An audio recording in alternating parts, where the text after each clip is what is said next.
এই সৌদিতে কি হচ্ছে, নাচ গান সিনেমা হল সব কিছুই কিন্তু চলছে। উন্নত রাষ্ট্রে যেগুলো চলছে না সেগুলোকে হার মানাচ্ছে, সে তার চাইতে বেশি চলছে সৌদি আরবে।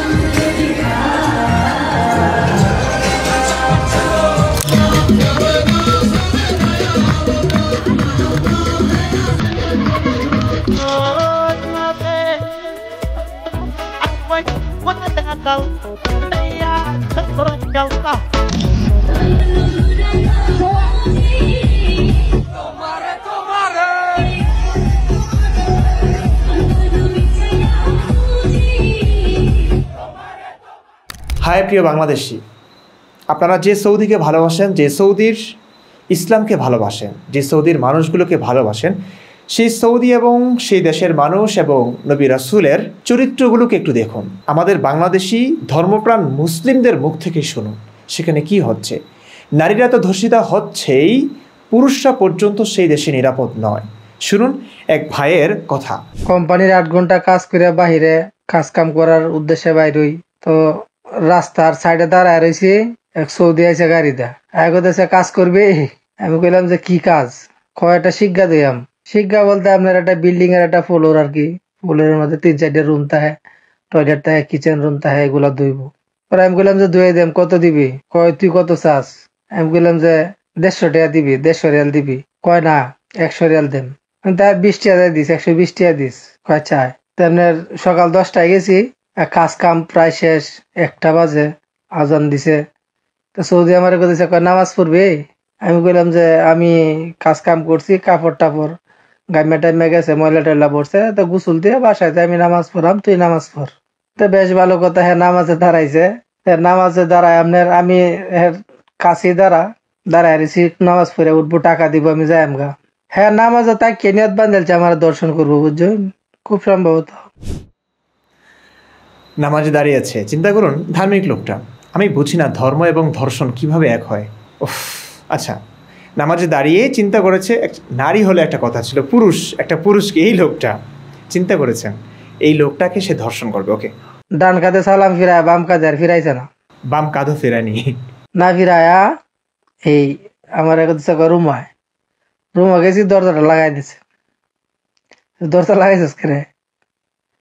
কয় আমার এই যেহেতু এটা আমার অনেক আত্মীয় স্বজন, নিজস্ব মানুষ দেখবো, এই জন্য আমি কথাগুলা ব্যবহার করলাম না। কইতেছে ভাই খুব খুব ভদ্র মানুষ, ওনার আত্মীয় স্বজন হয়তো ভিডিওটা দেখবেন বলে তিনি সবকিছু খুলে বলছেন না, কিন্তু আমাদের কাছে অস্পষ্ট না কিছু। আমি এটা চাই, তুইও পুরুষ মানুষ, আমিও পুরুষ মানুষ, এটা কিভাবে সম্ভব? কয় না সম্ভব, এটা যদি তুই না দেস তাহলে তোর উপরে টর্চারিং করাম। তুই দেখো আপনার আমার বিচার আমাদের ধাক্কা দেওয়া লাই দেয়া প্রায় 25 মিনিটের উপরে যাতায়াতি করছে। যাতায়াতি করিয়া টাইনে টইনে ফ্যান্ট আমার সাইডে দেয়া অর্ধেকটা চিরেই ফেলাইছে। পরে এক পর্যায়ে হেও তাবান হয়েছে, আমিও তাবান হয়েছি, কাহি লয়ে গেছি, ক্লান্ত হয়ে গেছে। হ্যাঁ একটু জিরাইতেছে। আমি বললাম তো জিরাইতেছে, তো আমার একটু পানি এনে খাওয়া, আমার গলা টলা হয়ে আছে, পানি এনে খাওয়াইলে দিবি? আমি বললাম আচ্ছা দেম, তাড়াতাড়ি পানি লিয়ে তুই পানি খাইলি। পানি খাওয়াই পানি আনছে, পানি খাইছি, খয়াল্লা চোরা চোরা। আমি কি দেখো চোরা চোরা, চোরা চোরা মানে তাড়াতাড়ি। কয়টা দি, আমি কই তা এটা আলাপ করিস না, তুই এটা গুণা হইব তোর। আর দেশ আল্লাহর ঘর, স্বয়ং আল্লাহর ঘরে নবীজি জন্মগ্রহণ করছে। আল্লাহ নবী ইসলাম ধর্মের দোহাই দিয়ে হয়তো এই লোকটা তাকে ইমোশনাল করতে চেয়েছেন, বাঁচতে চেয়েছেন ধর্ষণ থেকে। কিন্তু দেখুন, এইসব কথা কইস না, গুণ হইব, আল্লাহ তোর উপরে গজব দিব, নবী তোর উপরে নারাজ হইব। কয় কুল্লু নবর সেম সেম, নবী আর এরা বলে সেম সেম। কুল্লু না সেম সেম, আমি আর নবী সেম। এই কথাটা খুব গুরুত্বপূর্ণ। দেখুন, আমরা শুনে শুনে মুসলিম, ওরা জেনে শুনে মুসলিম। কোরআন হাদিস আপনি যে সরাসরি পড়বেন তার জন্য আপনাদের অনেক সময় লাগবে, কারণ আপনি বাংলা ভাষী কিংবা অন্য ভাষী, আর অ্যারাবিয়ান না। ওদের কাছে কোরআন হাদিস একদমই সহজ, কারণ ওদের মাতৃভাষা সেটা। তো ওরা অনেক পড়তে পারে। আপনি যেটা পড়বেন হয়তো 10 বছরে, সেটা ওরা 1 বছরই পড়ে ফেলতে পারবে। ওরা আসলে জানে, বুঝে, ওদের নবী কি সেটা ভালো করেই জানে। এই সৌদিতে কি হচ্ছে, নাচ গান সিনেমা হল সব কিছুই কিন্তু চলছে। উন্নত রাষ্ট্রে যেগুলো চলছে না সেগুলোকে হার মানাচ্ছে, সে তার চাইতে বেশি চলছে সৌদি আরবে, গোপনে কিংবা এখন তো প্রকাশ্যেই চলছে। এবং এত কিছুর পরেও যখন ধর্ষণটাকে এমনভাবে ওরা ধর্ষণ করে, ভাই একটা দুইটা ঘটনা না যে আমি বলবো যে ব্যতিক্রম কখনো উদাহরণ হয় না, আমি জানি এই কয়েকটা ঘটনার কারণে আমি পুরো সৌদির মানুষগুলোকে, ইসলামকে আমি দোষারোপ করব, না না না, এমন পাগল আমি নই। কিন্তু একটা দুইটা ঘটনা না, যে সমস্ত নারীরা বাংলাদেশ থেকে যায় ঘরের কাজ কারবার করবার জন্য, কাজকর্ম করবার জন্য, তাদের সঙ্গে কি হয় একবার ভেবে দেখেছেন? এমন নিউজও কিন্তু আমাদের আসে, বহু আছে। ইউটিউবে সার্চ করলে আপনারা পেয়ে যাবেন অসংখ্য ভিডিও। হ্যালো, আমি মনে হয় বাঁচবো না, আমি মনে হয় বইরেই যাবো। বাসায় আমার 15 দিন অন্ধকার করে আটকে রাখছে, কোনো কিছু খাইতে দেয় নাই, টর্চার করছে, মারধর করছে, নির্যাতন করছে। তারপরে ওইখান থেকে আমার আরেক জায়গায় পাঠিয়ে দিছে ওরা। আমি এই জায়গায় খুব কষ্টে আছি, আমি চোখ দিয়ে কিছুই দেখতে পাই না। আমারে নেও তোমরা, আমারে বাঁচাও। আমার মনে হয় যদি যায় বাংলাদেশে, আমারে নেও তোমরা। আমার অনেক মারধর করছে, আমারে টর্চার করতেছে, তোমরা আমারে বাঁচাও। টর্চার করতেছে, আমারে অনেক মারধর করতেছে, আমারে বাঁচাও। দিছে আমার হাতের মধ্যে গরম তেল ঢাইলা দিছে, আমারে বাঁচাও তোমরা, আমারে নিয়ে যাও এখানটা। هذه الآن على الطبيعة. رسلها لهم يا حبيبي، رسلها لهذا اللي يقولها تبغى نت وما نت. رسلها. সৌদি আরবে কাজে গিয়ে পঙ্গু হয়ে দেশে ফিরেছেন ডালিয়া আক্তার। কাজের খুঁটিনাটি ভুল হলেই নির্যাতন, আর এক পর্যায়ে পুরুষ সদস্যের যৌন হয়রানি থেকে বাঁচতে ছাদ থেকে লাফিয়ে পড়েছিলেন। আমার যাওয়ার সিদ্ধান্তটাই ভুল ছিল, না আমি যাইতাম না আজকে আমার এতগুলো সমস্যা হইতো। নিজের লাইফটা খুব কষ্টে কাটাইতে হইতেছে, খাওয়া দাওয়া শোয়া ওঠা বসা আমার সব কিছুতে সমস্যা। একটা পুরুষ মানুষ, জলজন্ত পুরুষ মানুষ যেখানে নিরাপদ না, সেখানে নারীরা কিভাবে নিরাপদ থাকবে? এবং এই সমস্ত কাজ করছে ওরা ধর্মের দোহাই দিয়ে। ধর্মের দোহাই বলতে মানে ওরা বলছে একটা মানুষ, আমরা বাঙালি মানুষ, দেখুন এই লোকটা খুবই সহজ সরল, বোঝাই যাচ্ছে তার শব্দ চয়নে, তার কথা বলার ভঙ্গিমা কতটা সহজ সরল। তিনি নবীকে ভালোবাসেন, নবীর কথা বললেন যে আল্লাহ গজব দিবে, নবীকে ভয় কর, ঠিক আছে। কিন্তু সেই লোকটা বলছে কুল্লু না সেম সেম, নবী আর আমি তো একই, নবী এই কাজ করেছে, এগুলো কিছুই না নবীর কাছে। আসলেই তারা জানে এটা সত্য। এবং এই কথাগুলো যখন আসাদ নূররা বলছে, আসিফ মহিউদ্দিনরা বলছে, আপনারা ভাবেন যে এগুলো নাস্তিকদের ষড়যন্ত্র। কোনো নাস্তিক এই পর্যন্ত নিজ থেকে একটা কথাও বলে না, তারা ইসলাম থেকেই বলে। এখন সৌদির মানুষরা, যে মানুষটা নামাজ পড়েছে, নামাজে শেষ সালাম না ফিরিয়ে দর্শনে চিন্তা করেন তো। এই লোকটা একটা ছেলেকে, একে তো বলাৎকার, ধর্ষণ, সব কয়টা দোষ এখানে বলুন তো, কয়টা অসভ্যতা এখানে বলুন তো। তো এটা করছে এবং সে বলছে যে নবীও এরকমই ছিল। তো নবী যেহেতু এমন ছিল, নবী ধর্ম এনেছে, নবীকে কোটি কোটি মানুষ মানে, তা আমি সেই কাজটা করলে আর কি সমস্যা? তার যুক্তি ঠিকই আছে আসলে।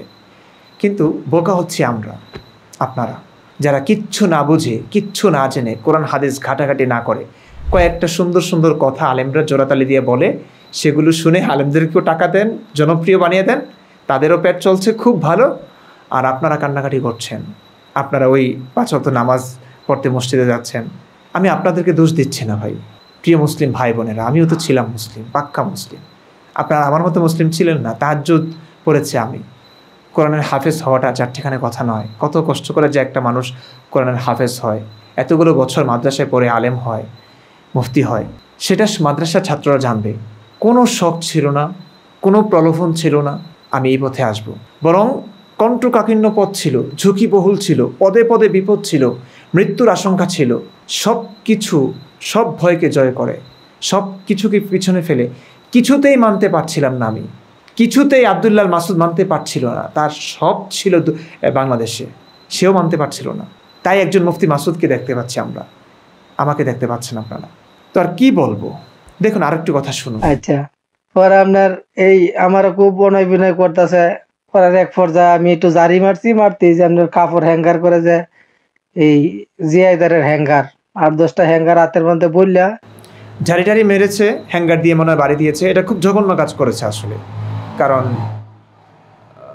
নবীর আদর্শ পালন করতে গিয়ে এই লোকটা যে কাজ করেছে এটা সুন্নাহ, সেই সুন্নাহর পথে বাধা হয়ে দাঁড়াবে একজন মুসলিম, এই কাজটা আসলেই অন্যায়। তো এই অন্যায়ের কারণে সে কিভাবে শাস্তি দিচ্ছে একটু শুনুন। আমার 4-5টা বাড়ি মারছে, কেরে আমি এর লগে এই কাজ করি না। হ্যাঁ, কেন করবো না তুমি? যে কাজটা নবীও করেছে সেই কাজটা আমি করতে যাচ্ছি, তুমি আমাকে মানছো না। আরে কেন? তুমি মুসলিম না? তুমি আমাকে বাধা দিচ্ছ, তুমি আমাকে বাড়ি দিচ্ছ হ্যাঙ্গার দিয়ে। তো এখন দেখবেন যে সুন্নাহ বিরোধী কর্মকাণ্ড করবার কারণে স্বাভাবিকভাবে 1450 বছর ধরে দেখে আসছেন আপনারা কিভাবে আলেমরা, তাওহীদ জনতারা মানুষের ওপর মানে ঝাঁপিয়ে পড়ে। তো উনি এখন ঝাঁপিয়ে পড়বেন সেই একই কাজ। তার আগে গিয়ে আপনার আমিও তো রাগ পাইছি, আমি বললাম ভাই কুকুরের বাচ্চা, তুই কুকুর, তুই আমার উপরে আঘাত করছিস করে। তা না, আমি আঘাত করি না। যদি আমি আঘাত করি, হ্যাঁ হলো আশকারি, দেশের একটা ডিপার্টমেন্টের নাম আশকারি সৌদি আরবের। যদি পুলিশে কমপ্লেন করে, পুলিশে আমরার কথা শুনতো না। হ্যাঁ যেটা কইরে রাইট। একজন মানুষ ধর্ষণের শিকার হচ্ছেন, সেই ধর্ষিত মানুষটা বা ধর্ষিতা মেয়েটা পুলিশের কাছে, সেই দেশের প্রশাসনের কাছে যে বিচার দিবে, সেই প্রশাসনও এই ধর্ষিত কিংবা ধর্ষিতার পক্ষে না গিয়ে, পক্ষাবলম্বন না করে, তিনিও সেই দেশের নাগরিক বলে, নবীর দেশের মানুষ বলে সেই ধর্ষকের পক্ষ নেবেন। আপনারা সেই দেশের সাপোর্ট করছেন আর ভারতের বিরোধিতা করছেন ধর্মের কারণে। এখন তো আবার বলবেন যে আমি ভারতের এজেন্ট। উচিত কথা বললেই ওর এজেন্ট, ইহুদির দালাল। কি একটা কথা! কোনো ভারতীয়ের সঙ্গে আমার কথাই হয় না ভাই। একটা টাকাও কারো থেকে হেল্প নিয়েছি কোনো ভারতীয়দের থেকে, হিন্দু থেকে, অমুসলিম থেকে না। আমার নিজের পরিশ্রমের টাকা, কিংবা আমাকে যারা ভালোবাসেন তারা সবাই মুসলিম, তারা ইসলামের বর্বরতাগুলো জানেন। আমার মতো যারা ইসলাম ছেড়ে দিয়েছেন তারা হয়তো বলেছেন যে তোমার সমস্যা থাকলে আমি পাশে দাঁড়াবো, এরকমটা বলেছেন। আমি এ পর্যন্ত নেইনি এখনও। তারপরে বলবেন যে আমি ভারতের এজেন্ট, সৌদির বিরুদ্ধে কেন কথা বলছি? আপনারা কি বলছেন ভাই? একজন ধর্ষকের পক্ষে দাঁড়াবো, একটা ধর্ষক রাষ্ট্রের পক্ষে দাঁড়াবো, এটাই বলছেন আপনারা? আপনি আমাকে কোটি কোটি টাকা দিলেও তো, আমার পায়ের নিচে পুরো পৃথিবী আপনারা এনে দিলেও তো আমি এই ধর্ষক রাষ্ট্রের পক্ষে দাঁড়াবো না। এই ধর্ষককে আমি ধর্ষকই বলবো, কখনো এর পক্ষে দাঁড়াবো না। কখনো এই প্রশাসন, যে প্রশাসন একজন ধর্ষিতা কিংবা ধর্ষিতের পক্ষে না দাঁড়িয়ে ধর্ষকের পক্ষে দাঁড়ায়, আমি কখনোই সেই প্রশাসনকেও সভ্য বলবো না, তাদের পক্ষে দাঁড়াবো না, পক্ষে কথাও বলবো না, কোটি কোটি টাকা দিলেও না। তবে কেন বলুন তো আমি ভারতের বিরুদ্ধে দাঁড়াবো, যখন আমি ভারতের এমন একটা ঘটনাও দেখছি না? যদি এমন দেখি অবশ্যই দাঁড়াবো, ভারতের বিপক্ষে না। যেই লোকটা দোষটা করেছে সেই লোকের বিরুদ্ধে দাঁড়াবো। কিন্তু আমি তো ভারত এমন দেখছি না ভাই, বাঙালি মেয়েদেরকে নিয়ে এভাবে ধর্ষণ করছে, কিংবা সেই প্রশাসন ভারতীয় ধর্ষকের পক্ষেই দাঁড়াচ্ছেন, ধর্ষিতা কিংবা ধর্ষিতর পক্ষে না দাঁড়িয়ে। এমনটা তো আমি দেখছি না, এমন নজির দেখলে অবশ্যই বলবো ভাই, যে অন্যায় করে আমি তার বিপক্ষে দাঁড়াবই। এই হ্যাঙ্গার দিয়ে বাড়ি মারার পরে আমি এই কথা কইছি, কইলে পরে হ্যাঁ যায় রোড আনছে 3-4 ফুট লম্বা একটা রোড আনিয়ে আমার আরো 3-4টে বাড়ি মারছে। দেখুনছে ভাই কি করতাম, সৌদি আরব আইসি টিয়া কামাইতাম, সৌদিরা নেয়া এই দর্শনের প্রস্তাব দেয়। ব্যাপারটা আপনারা চিন্তা ভাবনা করে দেখবেন। আর যারা নতুন আইবাইন সৌদি আরব, 8 ঘন্টা কোম্পানির কাম মেরা বাইরে কাম কাজের দান্দায় ঘুরবাইন, তাদের উদ্দেশ্যে কই, টিয়া পয়সার লোভে সৌদিরা ডাকলে খালি কামও যায়নি কিনা দেয়া দিব, দরজাটা আটকায়া পরে টেলাটা বুঝবাই। কতটা সহজ সরল এই মানুষটা, কি স্বাভাবিক ভঙ্গিতে বলছে কথাগুলো। এই মানুষটার কোনো অভিযোগ অনুযোগ নাই মনে হয়। এগুলো দেখতে দেখতে অভ্যস্ত দ্বারা। আর কিভাবে বললে, আর কত নিউজ শুনলে, কত ঘটনা ঘটলে আপনারা একটু সতর্ক হবেন, একটু বুঝে শুনে ইসলামটা কিংবা সৌদিকে ভালোবাসবেন, একটু বুঝে শুনে ইসলামটা মানতে চেষ্টা করবেন। আর কতটা ভালো থাকুন, সুস্থ থাকুন, একটু বুঝে শুনে কিছু মানুন। ইসলাম হোক, যে কোনো ধর্মই হোক, এটাই আমার অনুরোধ।